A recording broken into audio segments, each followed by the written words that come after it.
que os Estados Unidos tentaram invadir o Brasil? E por que o plano não deu certo? Quando a Segunda Guerra Mundial estourou, o Nordeste brasileiro era um ponto estratégico e muito vantajoso. A nação que tivesse acesso a essa região do planeta teria vantagens ao cruzar de um continente para outro, porque seria muito mais fácil transportar suprimentos e armas pelo Nordeste brasileiro do que tentar atravessar da América do Norte para a Europa, tanto por aviação como por embarcações. Sabendo disso, a Alemanha e os Estados Unidos disputavam a amizade com o Brasil para que essa região lhe servisse como base militar. Mas o Brasil era uma nação que permanecia neutra.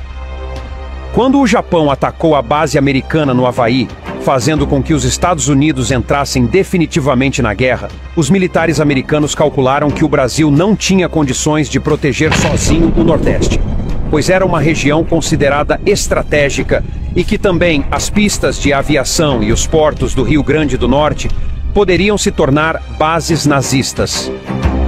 Os norte-americanos chegaram a essa conclusão pela grande quantidade de descendentes alemães que existem no país, além da relação de amizade entre esses dois países, que era muito forte naquela época.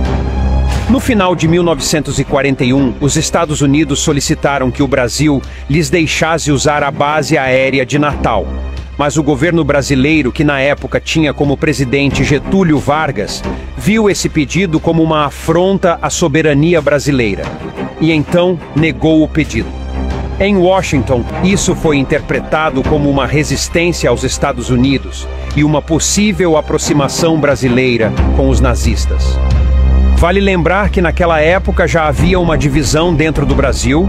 Existiam aqueles que apoiavam os alemães, italianos e japoneses que faziam parte do eixo. E também existiam aqueles que eram contra. Para os Estados Unidos, o Brasil poderia se juntar ao eixo, porque estava recebendo uma grande quantidade de cidadãos alemães e italianos que fugiam da guerra. E a força militar brasileira estava concentrada no sul e sudeste, ou seja, os descendentes desses imigrantes que agora eram brasileiros poderiam se juntar às nações de seus pais. A desconfiança só aumentou quando eles souberam de uma missão diplomática que o Brasil fez à Alemanha. E nessa visita na Alemanha, os brasileiros foram recebidos com honras e visitaram o criador dos aviões Schwalbe, que eram caça de combate e caça-bombardeiro. Esse avião foi o primeiro caça a jato a operar no mundo. Por causa desse temor, os americanos criaram o Plano Básico Conjunto para invadir e ocupar o norte e nordeste do Brasil.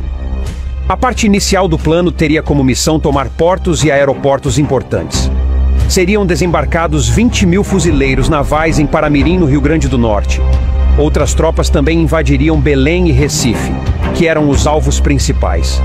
Os outros alvos, só que em menor escala, também seriam invadidos, como Salvador, Maceió, Aracaju, Fortaleza e Fernando de Noronha.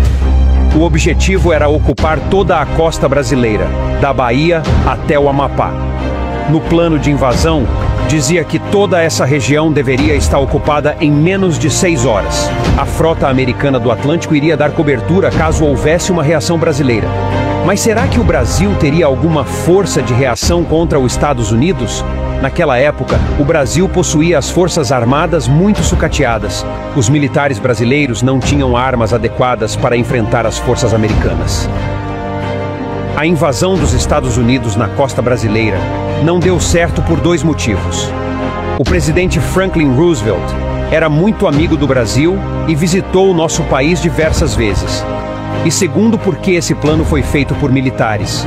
E Roosevelt relutava em colocá-lo em prática. Para ele, ter uma nação do tamanho do Brasil como inimiga na região seria perigoso. Além dos minérios e da borracha que o Brasil exportava, que eram essenciais na indústria bélica. Por isso, aconselhado por diplomatas, o presidente americano decidiu ir pelo lado diplomático, oferecendo acordos comerciais, militares e investimentos na nossa indústria. E assim, o plano de invadir o Brasil foi deixado de lado, e a costa brasileira do Nordeste foi usada como base militar contra os nazistas.